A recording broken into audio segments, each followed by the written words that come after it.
salido announcements before we start. We need some people to give away the pancards that are over there. Necesitamos que uno que nos ayuden a repartir las pancartas que tenemos a mi costado derecho.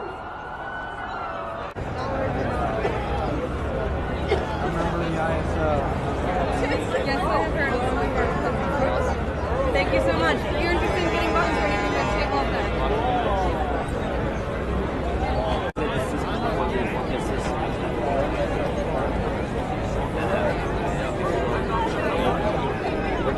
Hi.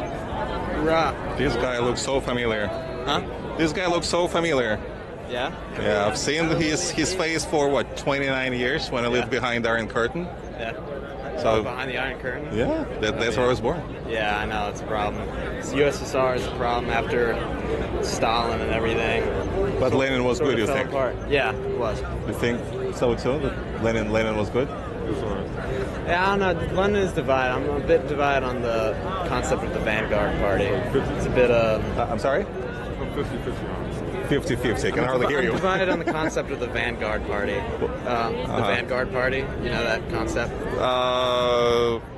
Vaguely. Look, we had a third of our curriculum back in the USSR was, this brainwashing, the communist brainwashing. I know. Yeah. You know that. Marxist-Leninist ideology.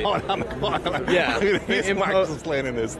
Yeah. I mean, if it's Das Kapital, it's Das Kapital. If, he wrote his works, then that's what he wrote. The rest is interpretation, I understand. Yeah. That's why I use quotation marks, but that's what he wrote. Well, I mean, no, yeah, that's what I'm saying is Marxist-Leninist ideology is the ideology imposed by Stalin in those other... But don't you think it all started with Lenin? That thanks to Lenin, the system was created that allowed someone like Stalin and his ilk to come to power? I mean, can you imagine someone... But I wouldn't blame it all on Lenin. I would blame a lot of it on the conditions that were actually around during the time. I mean, think about it. I mean, Russia during the revolution had just, come out of a terrible, terrible war, the First World War, and then after the Civil War broke out, the Germany and America and the British, who were fighting each other at the time, actually invaded the Soviet Union, right? So I feel like the conditions were so terrible. But it didn't have to be this way. Yeah, I agree that on the one hand, Tsar Nicholas, well, probably wasn't the most competent Tsar. But on the other hand, as far as I know, like from 1914 on, actually Russia was experiencing a tremendous growth. Had it not been for revolution, maybe this growth would have continued. Yeah, the First World War. I know the First World War interfered. I understand all of that. But then, what did Lenin do? Well, he imposed a, he Brest-Litovsk, peace. I'm sure that you are, aware. The student of history. I am a history major. Yeah, Kerensky came to power after the February days, but he didn't end the war, and the soldiers were pissed off at that, and then they began to mutiny. But right? I mean, you are for democracy, right? You don't mind recording that, right? Yeah. Okay. By all means, you don't mind. Okay. So, I mean, you brought up a good point. I mean, a lot of people don't understand. In 1917, there were two revolutions, the so-called February Revolution, by their calendar, and the so-called October Revolution. Yeah. And when the time came, and basically after the February Revolution, when Tsar abdicated on his own, the Kerensky government, for the first time, created Duma. And it was, some sort of a parliament. And for the first time in Russia, there were some sort of semblance of democracy. It wasn't the first time, though, to be honest. I mean, when you go back to the 1905 revolution, Tsar Nicholas II also created Duma, but it was powerless. Right. And then he absolved it. Exactly. So you're just confirming my point. Yeah. That it was for the first time when Tsar was not party to it. That it was not a party to it, meaning the Tsar had no control over Duma. Right. So, in 1917, right? 1917, February. Yeah. Then, in the intervening years, months, Lenin essentially, I'm sure you know that he sent, after, February Kerensky, when the Duma was created, essentially, he disbanded.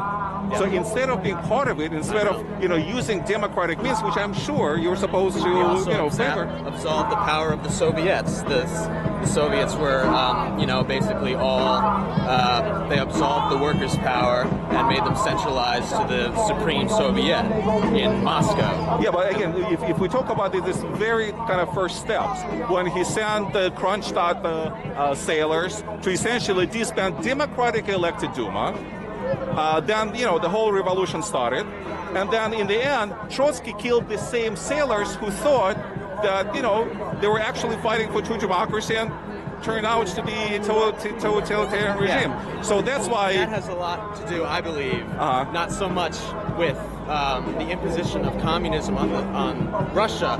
It was more a problem with Russia itself. I mean, Russia had no history of democratic rule at all. It had no history of people actually having any power within the system. And then I feel it was very likely, given the situation that exists in Russia with the terrible economic situation and the whole problem of the war, that it would be very difficult for the revolution to actually succeed. Question.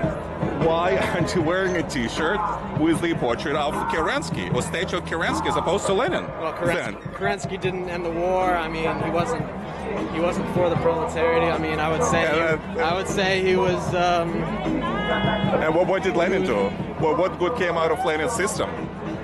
Yes. Nothing. He murdered millions and millions of people. He created a system that allowed someone like Stalin to come to power. I mean, it's true. I mean, I don't feel like the revolution had any chance of working within Russia. So you don't think it's a good idea wearing, a T-shirt? I support the concept of. But it's not working. I mean, young man, I live there. I know. It's not working. I know it didn't work. Never will. I know it. Well, I wouldn't say it never will. I would say the conditions didn't exist for it to work. I mean, it's been 100 years almost. Huh? It has been 100 years almost. Yeah. A lot of other countries tried to emulate. And look where all ended up. I would say a lot of. Well, what countries are you talking about specifically? I'm talking about specifically the entire Eastern Europe. I'm talking specifically about China. I'm talking about the Indochina. The countries of Laos, Vietnam, Cambodia. I would say again, the conditions were horrible. Think about it. China also came out of a terrible, terrible war with the Japanese after the 1949 revolution, millions and millions had died, and the country was not industrialized by any means. I feel like. But let's use common sense, okay? Yes. So, let's take the history of China, for instance, since we talk about China. Have you ever been to China? No, I haven't. I have. I was in China in 1991, for instance, and I was in what was known to be the free economic zones. The area is supposed to be like the most developed over there, and that's the area which is, Guangzhou, close to Macau and Hong Kong. Yeah. And it was horrible. It was a horror story from what I saw. 1991, okay? It was what we call so-called socialism back then, exactly, okay? Yeah. So-called, okay. So-called. Okay, now, fast forward to 2014, 2015. And look at the same Guangzhou, circa, 2015. Booming economy, perfect roads, highways, middle class, supermarkets, something that never existed. What supermarket? Huge lines for staples, for basic and yet it's food. Still an authoritarian regime in which the majority of people. The majority of people. Why do you go back to? Do you want to be a peasant? I mean, think about it. Do you personally want? I want peasants to work in the fields? No, I want them to sit behind a combine or a tractor and till their fields, not work, picking out by hand these rice paddies. Yeah. And that's what capitalism is all about. It gives them the means of production, owned by peasants. That's the key. Owned by peasants. But capitalism in the past 100 years has been centralizing its power more and more into the hands of more and more multinational corporations. So what? More of the wealth is concentrated at the top. You don't believe in trickle-down, economy? No, absolutely not. All right.